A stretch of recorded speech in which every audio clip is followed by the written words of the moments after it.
Hello YouTube, it's Sign here with Hobbies Man once again, and today we're going to be doing another Kaiju number 8 chapter review. Today we're looking at chapter 76.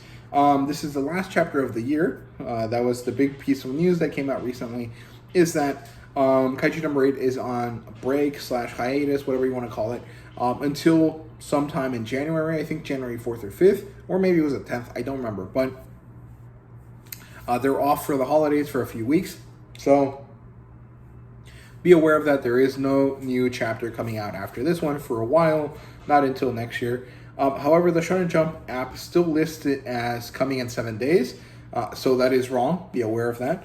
And yeah, so it starts right at the end of the last chapter of chapter 75. We basically get to see that Mina Ashiro is the world's, or the Defense Force's strongest supergiant class Kaiju killer. So she takes down Godzilla's left and right, which is awesome. And while everyone's, reacting to her, they're like, oh my god, she's amazing. She's better than Narumi when it comes to these giant kaiju. And honestly, she's the best in the world. If, things with number 6 had been different and she was around back then, she would have been really helpful and would have mitigated a lot of the damage to down to a third of what happened. So Kikuru's mom probably would have still been alive if Mina was old enough to be in the Defense Force at that time.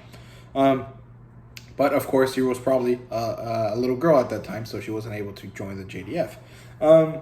So they load the next round, and she takes down the last kaiju with her final shot, and everyone else mobilizes to ensure rescue and recovery for all of the civilians on the ground. Everyone is destroyed, everything is set up properly.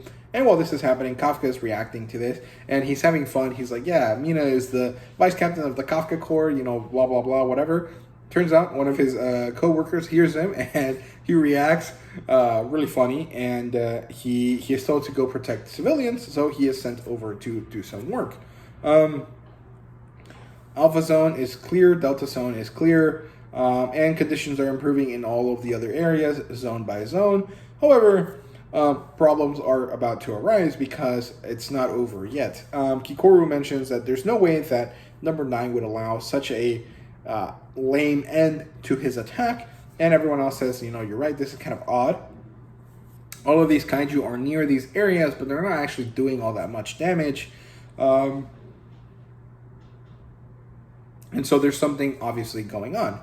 We get to see number 9 chilling, and he has a chess piece in his hand, which is pretty cool, honestly. And he's like, number 8 not showing up is kind of surprising, but nearly all of the pieces are on the board in a very threatening way, which looks awesome. And then things start happening. Water comes out of places that it shouldn't be coming out of, and it turns out that there's a bunch of Dai Kaiju readings all around. So number 9 made his move and unleashed a bunch of crazy Dai Kaiju all over the place. So the first one is this water dragon lizard thing, who has a 9.0 magnitude. And the first one appears in front of Narumi, so he thinks that they're after him. But Kikoru immediately is like, you're stupid, they're also after everyone else.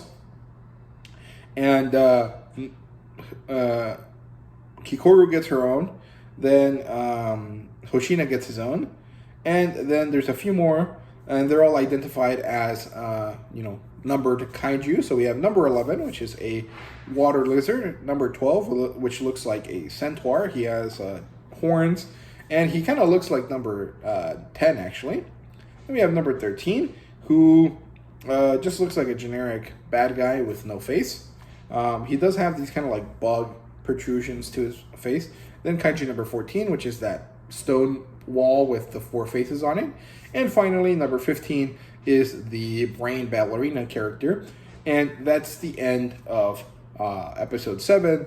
And the next episode is going to start in January with episode 8, the second wave, which is chapter 77. So there you go. That's everything that happened in this chapter. And it was a pretty good one. I was pretty excited. I liked it a lot. Reading on my new iPad was wonderful. It was really good. And it's probably the best way to read this series. If you guys have the access to a large tablet, definitely recommend you guys do it on that. If you don't, your computer's fine. But very good stuff. I really like this chapter. I thought it was really enjoyable. There really hasn't been anything very interesting in terms of theory fodder, so I really haven't had any time or any desire to make any, but the chapters have been moving along very well. I like these short arcs a lot. I think they're very useful and very meaningful because they allow the story to feel very quick. And I'm very excited for what comes next. So yeah, I'm very curious to see how long this manga is going to last, because I mean, it's a huge hit, so it should last for a long time. And there hasn't been any discovery of anything. I mean, we're 77 chapters in, and we only know that Kafka was infected by a kaiju, and that the kaiju can take over him if it wants to, but it hasn't decided to yet. So we need to learn a lot more stuff before the story can really end. So I'm very curious to see how that will happen and how long the story will last. But that's really all I have to say. So I hope you guys enjoy the video, and I'll see you guys in the next one. So see you guys later.